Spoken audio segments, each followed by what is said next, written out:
Let me correct that question a bit. Yes, I've been in international forums, met many leaders. You added great leaders.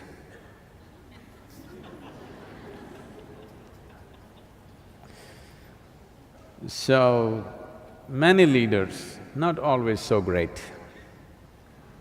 Yes, there are a few great leaders, no question about that. Where is the world heading?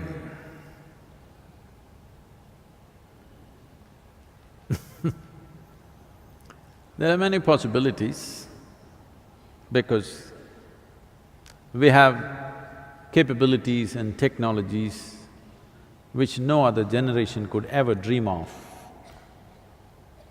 Will our capabilities turn against us or will they work for us is the big question.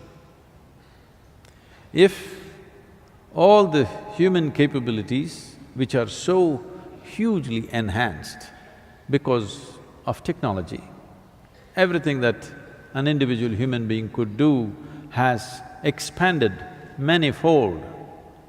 In this enhanced state, and our numbers have increased tremendously.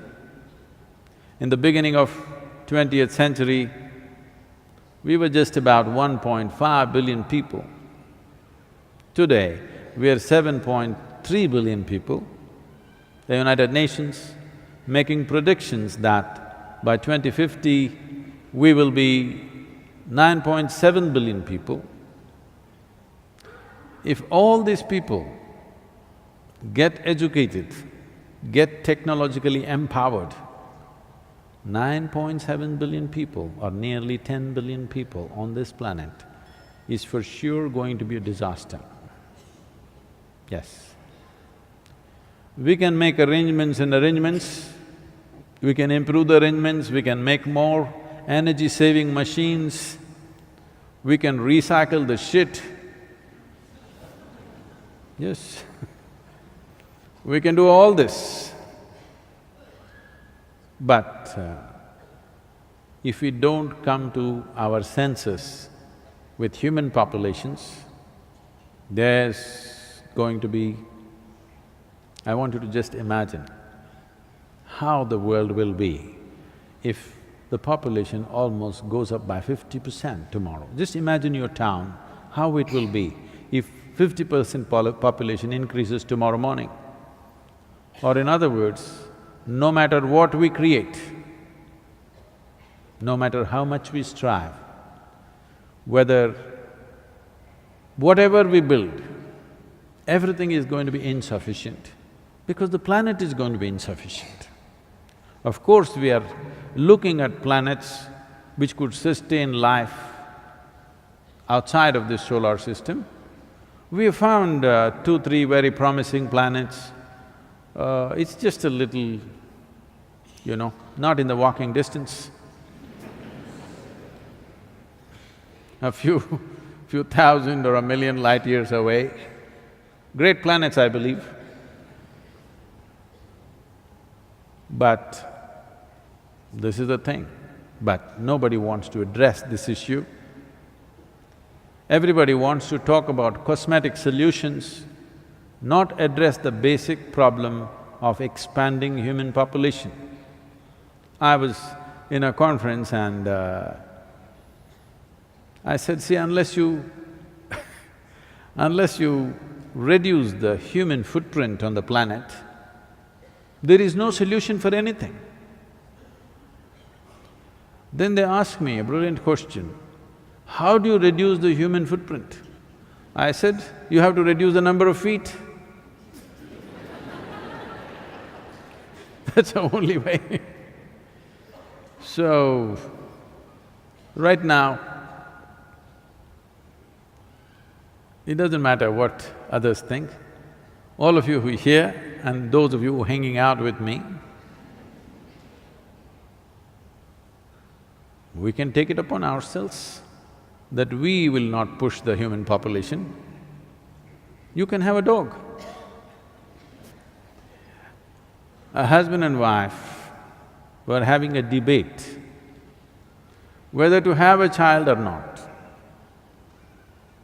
The husband wanted a child, the wife hesitating because she will lose the shape of her body and, you know. For a husband, having a baby is simple. But for the woman, it's too many things involved. So debate was going on, and then they came and the debate moved into an area where should we have a baby or should we get a dog?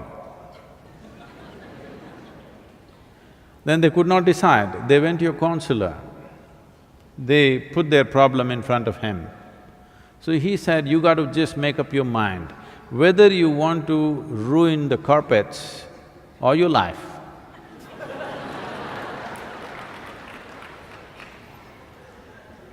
I'm not saying children are bad, they're wonderful, but it's just too many. We as human beings, we are wonderful, but we are too many. We are so many that the insect population is going down.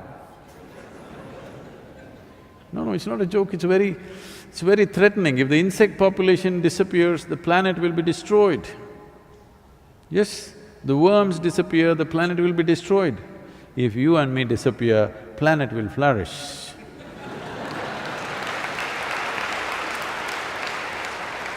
So, leave the leaders alone because in every conference that you meet, very cosmetic solutions are being talked about. How to adjust the marketplace, okay? How to do this, how to do that. On immediate scale, yes, those things are necessary, but you're talking about what is the future of this world. If that is so, if we want a future for this world, if we want our children and their children to live well on this planet, the only way is to bring down human population. Not by doing some horrible acts, but if we have… See, our life expectancy has improved. This means we have taken death into our hands. When we take death into our hands, it is our business to take birth also into our hands, isn't it?